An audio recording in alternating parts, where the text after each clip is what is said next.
안녕하세요, 강병입니다. 만약에 여러분들 잠깐 눈을 붙였다가 잠이 깼는데 이렇게 멋진 집과 그리고 또 이렇게 멋진 집에 딸려있는 차고 속에 이렇게 멋진 자동차가 있는 그런 하루가 시작됐다면 어떤 기분이실 것 같습니까? 네, 저는 지금 이렇게 믿기지 않은 하루를 시작하고 있습니다. 오늘 만나보실 차량은 바로 포르쉐의 새로운 카이엔 터보 쿠페 모델입니다. 저와 함께 이 카이엔 터보 쿠페 얼마나 화끈한 성능을 가지고 있는지 직접 이 독일 현지 아우토반에서 달려보도록 하겠습니다.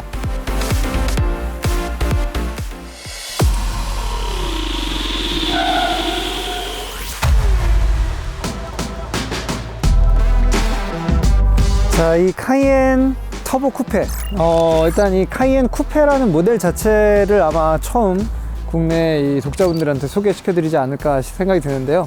기본적으로 전면부 디자인은 기존에 나왔던 3세대 E3 카이엔과 크게 다르지는 않습니다. 이 크게 벌어져 있는 그릴들, 그리고 또 터보 모델이니만큼 양쪽으로 3개의 다른 코어들, 냉각기들이 자리를 잡고 있고요. 이 액티브 셔터 그릴을 통해서 주행 조건과 엔진 온도, 기타 여러 가지 변수들에 따라서 필요할 때만 이 셔터를 열어서 냉각하는 그런 방식을 가지고 있습니다. 뿐만 아니라 앞쪽에는 3개의 감시하고 있는 렌즈가 있는데요. 가운데 부분에는 우리가 가장 흔하게 볼 수 있는 광학 카메라가 있고요. 그 아래에는 어댑티브 크루즈 컨트롤을 위한 레이더 장비가 있습니다. 그리고 운전석 쪽 옆쪽에 있는 이 그릴 안쪽에 보시게 되면 다시 한번 조그마한 렌즈가 나오겠는데, 네, 아마 몇몇 분들은 눈치채셨을 거예요. 바로 적외선 감지 장치용 센서입니다. 그래서 야간에 빛이 없는 곳에서도 전방에 있는 사람이나 동물들, 사이클을 탄 사람들, 여러 가지 이 움직이는 그 생물들을 감지해서 계기판에 이 디지털 디스플레이로 보여주는 그러한 기능들도 같이 가지고 있습니다. 컬러가 일단 독특하죠. 그동안의 카이엔에서 쉽게 보지 못했던 새로운 컬러가 도입됐습니다. 바로 라바 오렌지 컬러인데, 이번에 이 카이엔 터보 쿠페에서 특별한 선택 옵션으로 만나볼 수 있는 그런 컬러가 되겠습니다. 무엇보다도 근데 이 차는 550마력이라는 엄청난 힘을 품고 있는데 이 파워 유닛을 안 볼 수가 없겠죠. 엔진룸을 한번 보여드리겠습니다.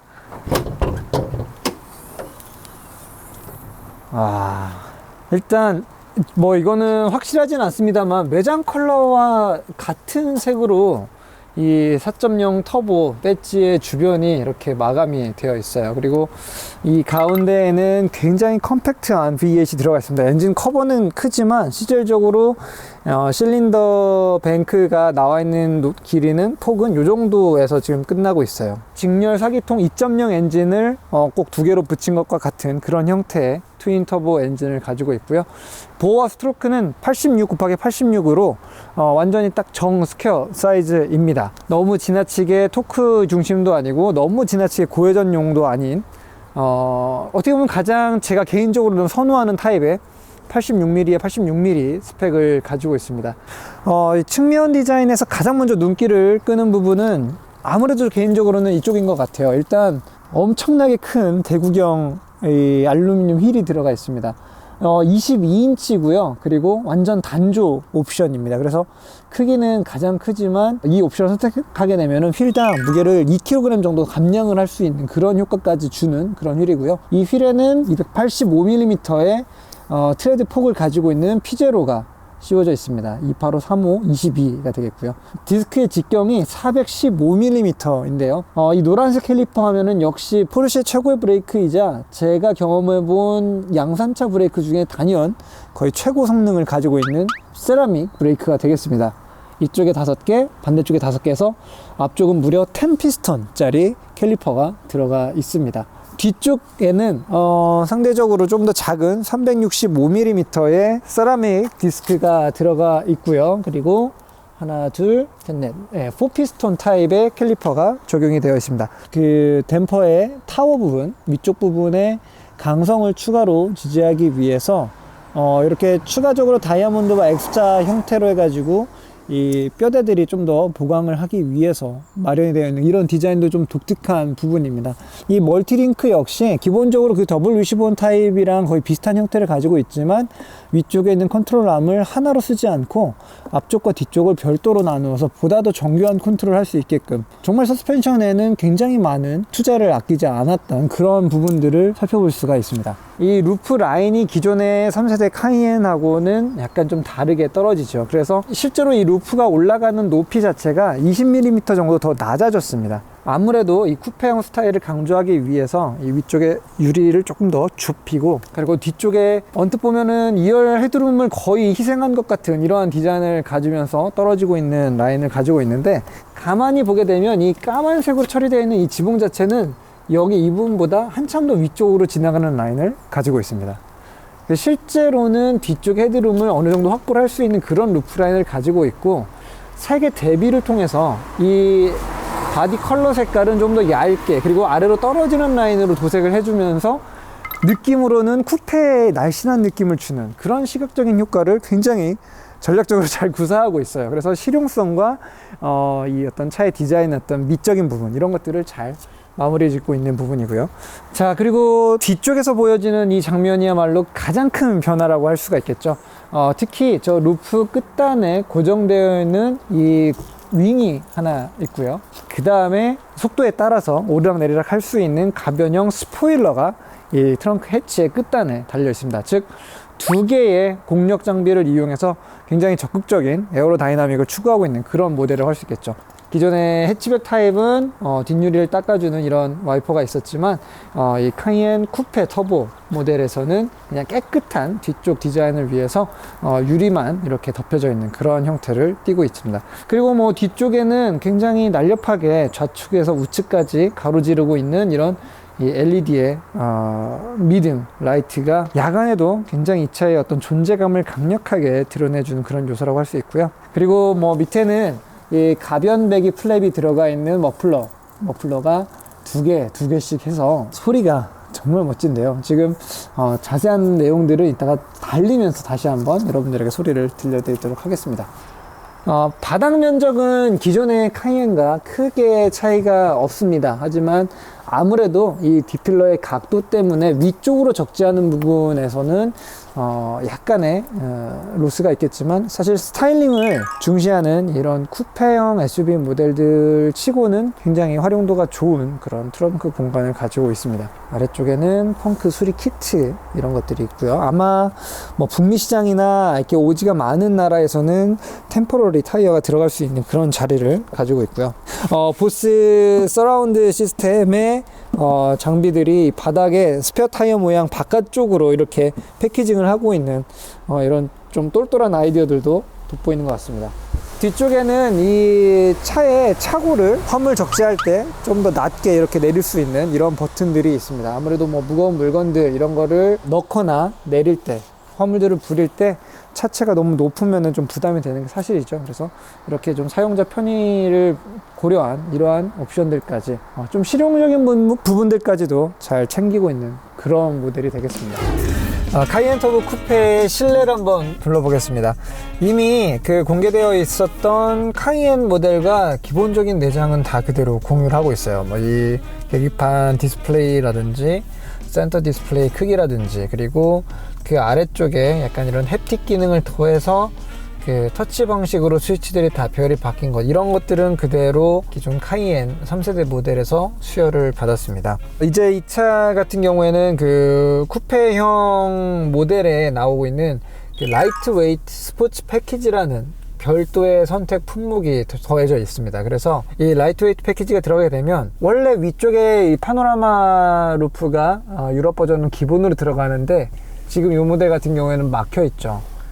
막혀 있는 이유가 그 경량 스포츠 패키지를 선택을 해서 위쪽에 있는 루프 무게를 줄이기 위해서 이 파노라마 글래스 루프를 덜어내고 완전 카본으로 위쪽이 다 덮여 있습니다. 그렇다 보니까 이제 안쪽에서는 막혀 있는, 하지만 이제 밖에 외장에서 봤을 때에는 그 카본 패턴이 그대로 살아있는 그런 이 루프 스타일을 가지게 되고요. 시각적으로 가장 많이 돋보이는 부분은 바로 이 시트의 패턴이에요. 지금 이 보면은 가죽이 아닙니다. 지금 이 차가 꽤나 비싼 터보 모델임에도 불구하고 측면 부분은 가죽이고 가운데 이 신체가 닿는 부분은 직물로 되어 있어요. 그 오른쪽에는 아날로그 시계가 디지털로 표시가 되고 있는데 여기에 이제 초침이 없어요. 시침과 분침만 가지고 있는데 초침은 여기에 혼자 이렇게 나가 있습니다. 여기는 시침과 분침이 없고 초침만 이렇게 돌아가고 있죠. 나머지는 뭐 기존 카이엔과 동일합니다. 이렇게 근접 센서를 가지고 있기 때문에 화면에서 이렇게 손가락이 가까워지게 되면은 그 해당 메뉴들이 팝업으로 뜨게 되는 이런 구성을 가지고 있고요. 이 전체가 가운데 있는 부분만 아날로그 방식의 계기판이 남아있고 좌우가 이제는 LCD 디스플레이로 바뀌었기 때문에 차의 여러 가지 모드들도 이제 해당 아이콘을 바로 띄워주면서 계기판 위에서 확인할 수 있는 이런 부분들이 있습니다. 자, 그리고 이 앞쪽 유리에는 헤드업 디스플레이 화면이 아주 선명하고 또렷하게 떠 있는 데요. 정말 재밌는 거는 실제로 아래쪽에 존재하고 있는 RPM 카운터의 디자인을 그대로 가지고 가서 위쪽에 헤드업에다가 똑같이 투영을 시켜놨어요. 저 숫자들의 폰트라든지 이 그 인덱스의 간격이라든지 그리고 바늘의 어떤 이 두께감이라든지 이런 것들을 거의 그대로 따다 놨기 때문에 저걸 보면서 가다 보면은 아 정말 이게 포르쉐만님이 생각해낼 수 있는 헤드업 디스플레이 방식이구나 라는 거를 여러모로 느낄 수가 있는 그런 구성을 가지고 있습니다. 자, 뒷좌석인데요. 일단 타보고 저 깜짝 놀랐어요. 너무 생각보다 이 공간이 넉넉합니다. 그리고 헤드룸도 제가 딱 176이거든요. 그리고 지금 이 앞좌석이 제가 방금 운전했었던 그 위치에 그대로 놓고 내렸는데 그냥 이렇게 발을 꼴 수 있을 정도의 레그룸이 여전히 나오거든요. 지금 이 차 같은 경우에는 위쪽에 파노라마 루프가 삭제된 라이트웨이트 스포츠 패키지가 들어가 있는 차량이다 보니까 이 위쪽이 좀 시야가 막혀 있어서 알칸타라로 마감이 된 이런 검정색 내장 라이너 때문에 조금 위쪽이 답답한 느낌이 있을 뿐이지 실제로 공간면에서는 아주 여유가 많아요. 2열의 뒷좌석은 등받이를 제가 이렇게 조절할 수가 있는데 무려 10단계 리클라이닝 각도를 제공하고 있습니다. 카이엔 쿠페는 4인승 구성입니다. 그래서 이쪽에 시트가 하나, 그리고 가운데에는 수납 공간, 그리고 오른쪽에 시트 하나, 이런 식으로 독립된 시트를 가지고 있죠. 가운데는 센터 암레스트가 크게 자리합니다. 물론 여러분들이 뒤에 3명이 타야 되는 가족이 좀 많거나 하는 경우라고 한다면은 노코스트 옵션으로 뒤쪽 시트 사양을 벤치 시트, 가운데 사람이 앉을 수 있는 구성으로 전환하는 것도 가능합니다. 하지만 기본 구성은 이렇게 해치백 타입의 SUV보다는 좀 더 스포티한 느낌을 강조하기 위한 그러한 4인승 구성을 갖춰주고 있습니다.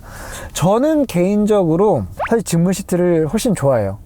가죽 시트보다. 왜냐면은 가죽 시트의 표면보다 훨씬 더 이게 몸을 좀 잘 잡아주고 시트 자체로서의 어떤 지탱력, 지지력 이런 부분들에 있어서는 훨씬 더 기능이 좋거든요. 그리고 통풍이 잘 되기 때문에 의외로 통풍 시트가 없어도 직물 시트가 그렇게 땀이 이렇게 많이 차거나 이런 부분들도 좀 적고 겨울에는 또 금방 이렇게 체온에 의해서 데워지기도 하고 하기 때문에 저 개인적으로는 직물 시트를 좀 좋아하는 편인데 우리나라에서는 사실 이 정도 가격에 직물 시트 들어갔다 그러면 아마 많은 사람들이 차가 얼마짜린데 아마 이런 얘기를 하시게 될 것 같아요.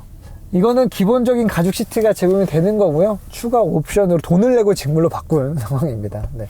뚜껑이 없는 컵홀더가 2개가 들어있고 좀 작은 직경의 음료를 가운데다가 꽂아 놓을 수 있는 어쩌면 종이컵 같은 게 가운데 딱 들어갈 것 같긴 한데요. 이렇게 직경이 다른 3개의 원이 들어가 있는 이런 컵홀더를 가지고 있습니다.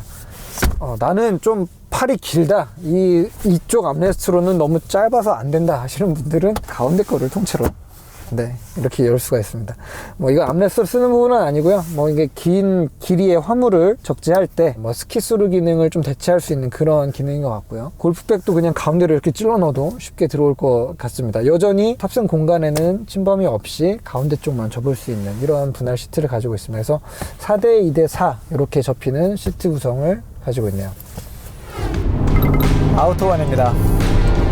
마침 또 속도 무제한 구간에 접어들었는데 저에게는 550마력짜리 카이엔 터보 쿠페가 손에 쥐어져 있습니다. 자, 먼저 이 차와 조금 친해지기 위해서 저는 노멀 모드로 주행을 시작했습니다. 승차감이 굉장히 안락해요. 예상 외입니다. 지금 이 차 같은 경우에는 옵션으로 선택이 된 22인치 GT 단조 휠이 끼어져 있는데요. 그리고 앞쪽에는 35 시리즈, 뒤쪽은 30 시리즈의 정말 얇고 얇은 타이어가 달려 있는데 주행 중의 느낌, 특히 요철이 좀 많은 오래된 노면들을 타고 넘을 때의 느낌은 19인치 휠이 달려 있는 카이엔의 승차감 같은 그런 느낌이랑 거의 비슷해요. 왠지 이 쿠페형으로 나오면서 하체를 훨씬 더 단단하게 조이지 않았을까라고 나름 좀 미리 예상을 하고 차를 만났는데요. 그렇지 않습니다. 굉장히 수비 범위가 넓어졌어요. 카이엔 터보 쿠페는 에어 서스펜션이 기본으로 장착이 됩니다. S까지는 스틸 스프링에 가벼운 댐퍼 조합으로 되어 있는데요. 터보부터는 3개의 챔버를 가지고 있는 에어 서스펜션이 적용이 되어 있죠. 결국 3개의 다른 스프링 상수를 쓸 수 있는 가벼운 타입의 서스펜션이라고 보시면 되겠습니다. 부드럽고 중간 단단하고 아주 단단하고 이 멀티 챔버 방식으로 해서 구현을 할 수 있는 것이죠. 그리고 차고 역시 조절이 됩니다.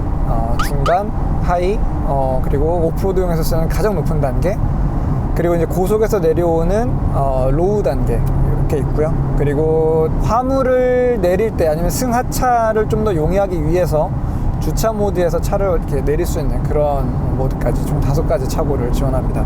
이 8단 팁트로닉 기어벅스는 기어비가 8단에서는 굉장히 낮아요. 911의 PDK 7단 기어하고 거의 기어비가 비슷합니다. 그러니까 추가로 그 다음 기어가 하나 더 얹혀져 있는 그런 느낌이고요. 지금 아우토반에서 제가 130 정도로 달리고 있지만 RPM은 1800 RPM에도 미치지 못할 정도로 낮은 회전수를 보여주고 있습니다. 이렇게 뭐 장거리 이동할 때 뭐 특별히 아주 빠른 페이스가 아니라 흐름에 맞춰서 주행하는 이런 조건이라고 한다면은 실연비도 꽤나 잘 나올 것으로 예상이 돼요.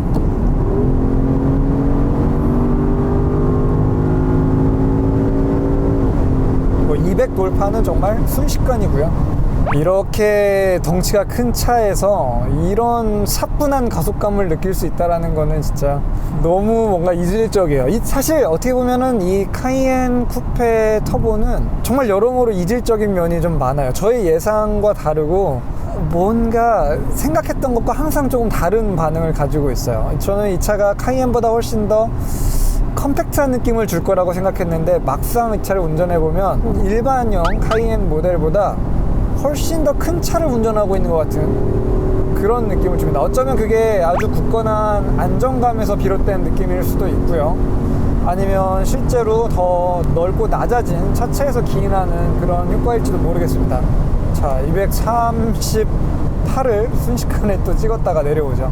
뭐 대충 280 중반 정도의 속도를 내고 있는데 지금 올라가는 힘의 크기와 여유를 봤을 때에는 사실 290을 넘어가는 거는 굉장히 쉬울 것 같고 어쩌면은 속도 계상으로는 300이라는 숫자를 그려낼지도 모르겠다라는 생각이 들 정도로 고속 영역에서의 힘은 정말 충분합니다.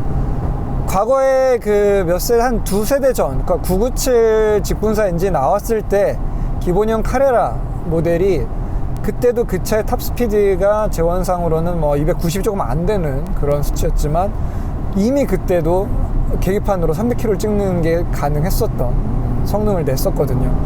지금 이 차의 움직임은 그때 그 911보다도 오히려 힘은 더 여유가 남아도는 그런 느낌이 듭니다.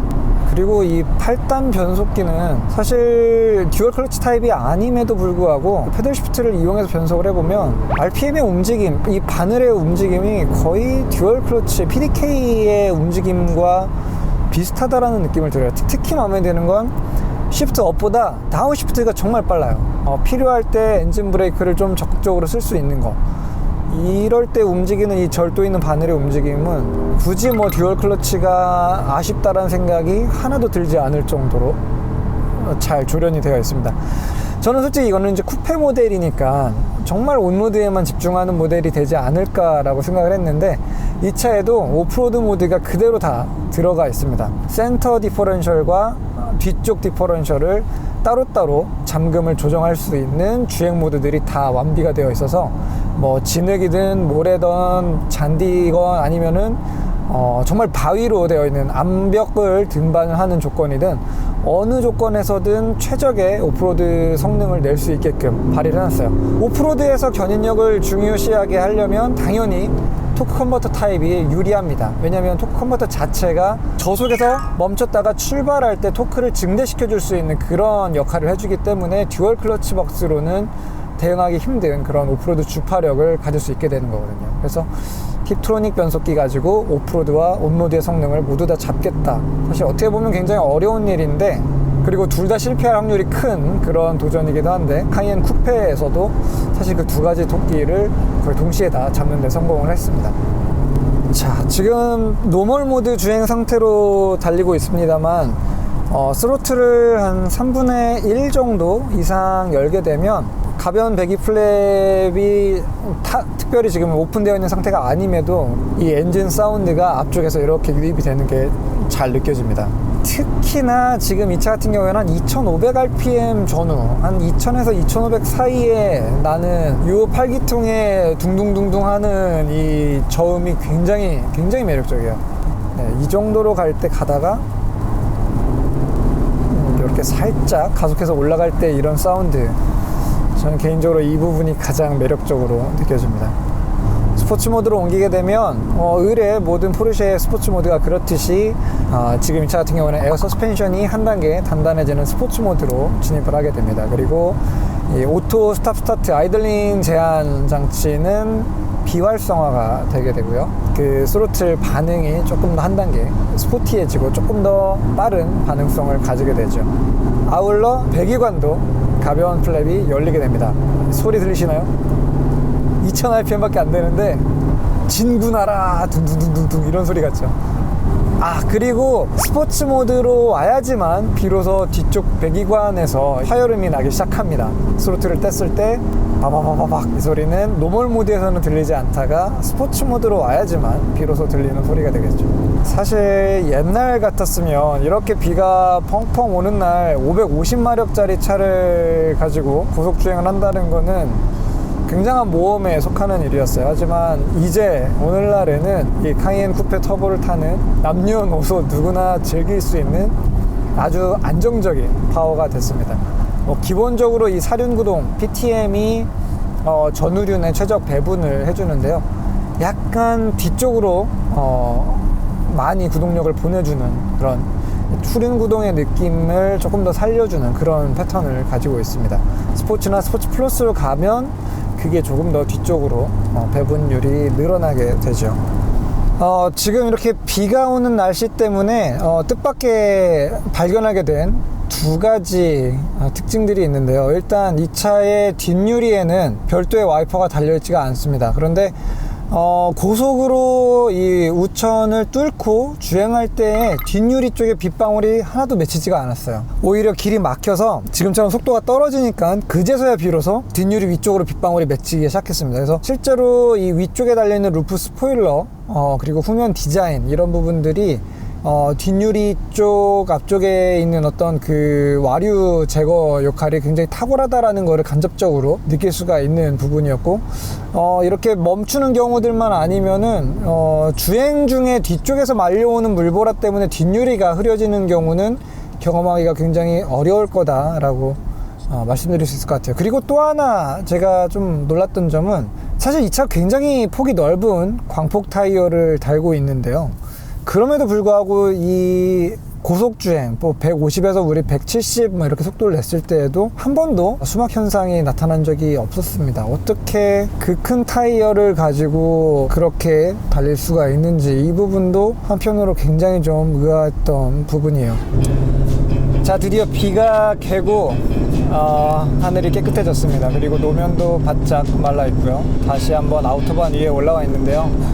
어제까지는 날씨 때문에 전부 다 끌어내보지 못했던 이 차의 진짜 최고 출력을 한번 끌어내 보도록 하겠습니다.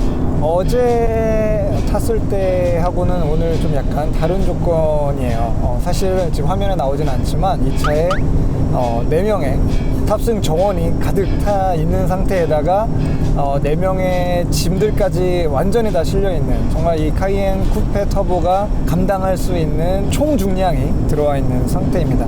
근데 이 상태에서 타다 보니까 어제 스포츠 플러스 모드로 저 혼자 탈 때하고 지금 이렇게 승차 인원이 다 탄 상태에서 스포츠 플러스를 썼을 때하고 느낌이 사뭇 다릅니다. 4명이 다 탔을 때에는 스포츠 플러스 모드로 놓고 타는 게 어제 스포트 모드 정도 되는 그런 느낌을 줘요. 그래서 이 스포츠 플러스 모드가 트랙에서만 쓰는 그런 어떤 플러스의 개념이 아니라 더 많은 사람들이 같이 탔을 때 즐길 수 있는 스포츠 플러스 모드로서도 역할을 할 수 있겠구나라는 그런 좀 재밌는 생각을 하게 됩니다. 자, 이 카이엔 터보 쿠페의 4.0 V8 트윈 터보 엔진, 오른쪽에 제가 유온과 유압, 그리고 전압, 그리고 이제 냉각수 온도, 이게 나오는 화면을 펼쳐놨는데요. 그 아래 보시면은 터보의 부스트 압력도 기본적으로 표시가 돼요. 각 RPM별로 풀 부스트가 차는 데까지 시간을 볼 수가 있는데, 지금 스포츠 플러스 모드에서는 말 그대로 순식간에 부스트가 1.4바까지 피크를 치는 걸 볼 수가 있습니다.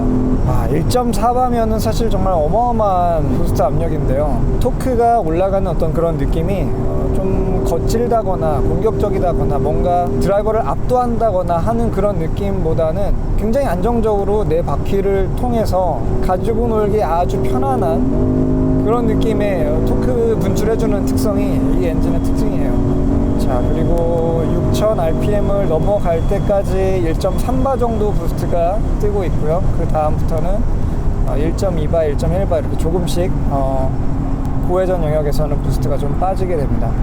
네, 5단에서의 펀치는 260까지 한 번에 밀어붙이는 느낌이고요. 자, 그리고 이런 상황에서 PCCB는 진짜 그 진가를 발휘하게 되죠. 네, 사실 이렇게 거의 300 가까운 영역으로 달리다가 한 번에 100km까지 혹은 그 이상으로 속도를 줄여야 되는 경우에 브레이크에 걸리는 부담은 우리가 100km에서 정지 상태를 만드는 것보다 약 9배 정도의 더 많은 일을 해야 되거든요. 하지만 그런 경우에도 절대 페달의 감각이 변한다거나 아니면 페이드의 느낌이 온다거나 이런 부담이 전혀 없이 이렇게 2톤이 넘는 어마어마한 차체를 아주 민감하게 속도계 바늘을 떨어뜨릴 수가 있다라는 거. 근데 어쨌든 확실한 거는 공도에서 스포츠 플러스로 타는 게 전혀 부담이 없다는 거예요. 도로 조건이 허락한다고 한다면은 뭐 280 정도까지는 디지털 속도계가 계속 3, 4단위로 한 번씩 바뀔 정도로, 사실 지금 바람이 좀 많이 불고 있는 상황이긴 한데요. 이런 상황에서도 직진을 유지할 수 있는 이 스테빌리티, 그리고 사륜 조향 덕분에 뭐 약간의 어떤 움직임, 이런 부분들은 너무나도 운전자가 손쉽게 컨트롤할 수 있고요. 이 차가 SUV라는 게 믿어지지가 않아요, 진짜.